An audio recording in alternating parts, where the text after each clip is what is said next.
international students from Ghana to the US need to come back to Ghana every 3 months to apply for visa and go back. No. I know Trump can sound dramatic, but he's not that dramatic. That's not how student visa specifically works. And I'll break it down for you. But before we do that, my name is Nenebi Tony. Welcome to Do or Die. On this platform, I offer cultural commentary on tech, business, and media. And occasionally, especially more these days, I discuss Ghana's foreign policy because there's a lot of misinformation around Ghana's foreign policy. And I feel like since I know a little bit about these issues, I should share with the world. That's what I'm going to do today on the student visa situation. Let's start with what a visa is. It's important. A visa basically is an official entry permit to request entry into a country. So what a visa gives you is permission to enter a country, not permission to stay in the country. You don't need the US visa to board a plane. You need a US visa when you get into the US border. But the reason why they'll ask for your visa before they put you on the plane is the airline can get into trouble with the US for carrying somebody illegally into their country. Do you understand? Beautiful. There are different types of visas. This was highlighted in the restrictions that the US issued for Ghana. Let me give you an example. The US exempted A-class visa holders from their restriction. And we know A-class visa holders to be government officials, diplomats, and people who work in relation to diplomacy. And you are wondering, does the US like Ghana government workers more than Ghanaians? That is why they didn't put restriction on government workers. No. The US government technically cannot restrict diplomacy visas. They can, in reality, but if they do, they will be in violation of something called the Vienna Convention on Diplomatic Relations. So people with diplomatic visas are governed by a different law. So their visa is different from other forms of visas. That's why I need to point out that a student visa, a tourist visa, and a business visa are all 3 different forms of visas that are governed by, I think tourists and business are the same. I'm not giving you legal advice. I'm giving you my lived experience and opinion. So don't consider this legal advice. If you have any legal issue or immigration issue, talk to a lawyer. I'm not your lawyer. What you are getting when you apply for a student visa is what I'm about to explain to you. So if you get admission to go to school in the US, the school will send you a form to fill so that they can issue you a I-20 form. And on the I-20 form that the school will issue you, if you're able to satisfy their need, one of the big things you need is proof that you can pay for the school. And if you satisfy that, they will give you I-20 form. The I-20 form will have the date you will start the program, the date you will end the program, and your SEVIS number. So the SEVIS number is what you would take to the US government website and pay what we call the SEVIS fee. The SEVIS fee is, at the time I paid, it was $350. I came to the US on a student visa.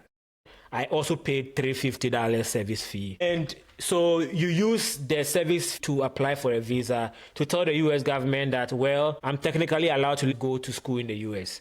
That's what you are doing when you apply for F-1 visa. And when you apply for the F-1 visa, they can deny you and say, nah, we don't think you stay in school. Look at you. When you were in Odogono secondary school, you were smoking too much. So if you go to America, you will continue that life. So we won't give you visa or whatever reason. The US government doesn't have to tell you their reason for denying you visa, because under US law, the US government doesn't answer to non-Americans when it comes to issues or their policies. So for example, if an American is interested in you, and interested in you is a legal status, doesn't mean that they like you. Interested in you means that they have a stake in you coming to the US. They can ask the US government why they deny you the visa, and the US government can tell them. But if you are denied a student visa, that can't happen. The US government is never going to tell you, because an American is not interested in you. The school you are going to doesn't have a legal interest in renew. Get that clear. So the school cannot ask the US government self, why did they deny you the visa? That's why if you deny the visa, nothing happens. Another new policy, the 3-month single entry, what that means is that if you are given the F-1 visa, you are legally required to go to school in the US within 3 months. Let me explain what that means. So if you were given a US visa and it's 1 year, you can enter the US at any point within that 1 year. If you applied for a tourism visa and it's 5 years, you can enter the US at any point within that 5 years. But with the new policy 3 months, what it means, the only thing it means is that within that 3 months, you are supposed to enter the US. Good. So that doesn't mean that every 3 months you have to come back and renew. Because when you enter into the US, your visa doesn't apply. So like I said, the visa is your permission to enter into the country. Once you are in the country, something else kicks in.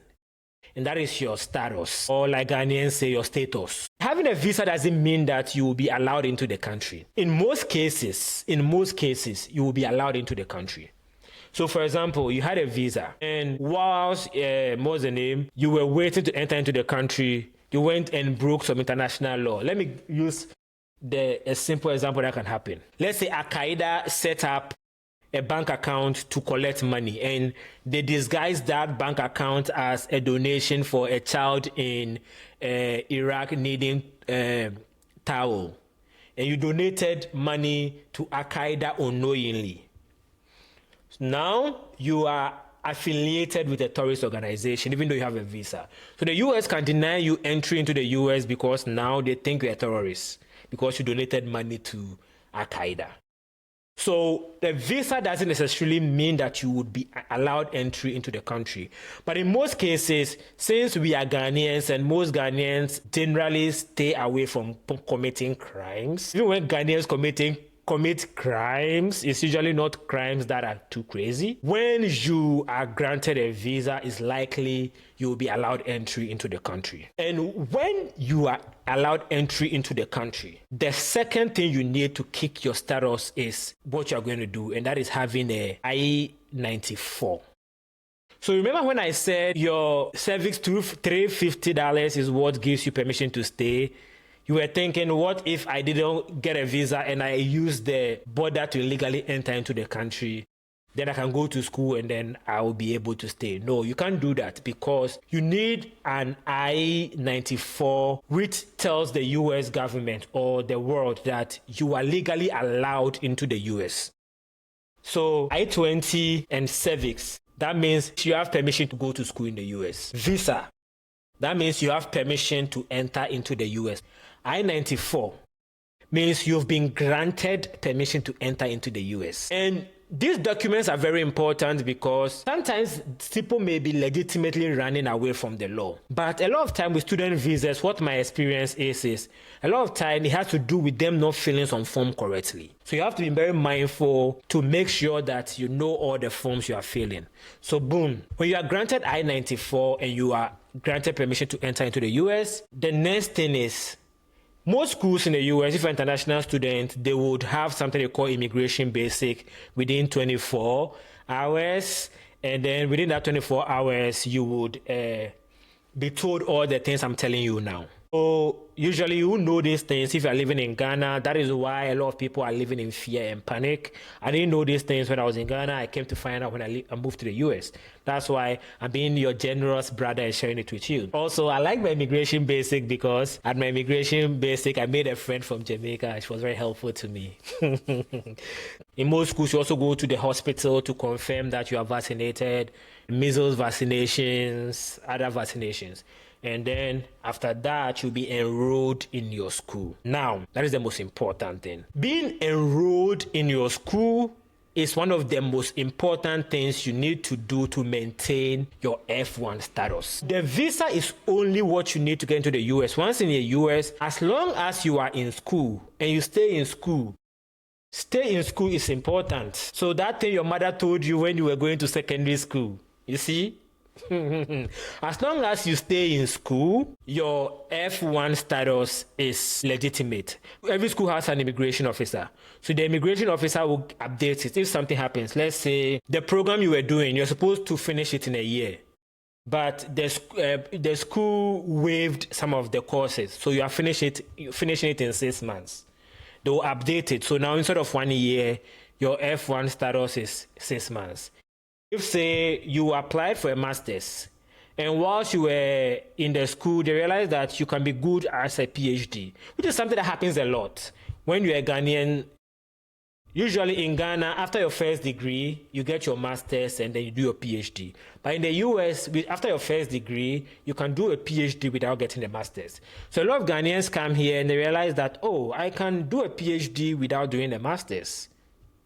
And so the school can decide that, you know what, we are going to let you enroll in the master's program. Say you have applied for a master's program, and that means you have 2 years visa. And now the school decided to enroll you into a PhD program. The PhD program is 7 years.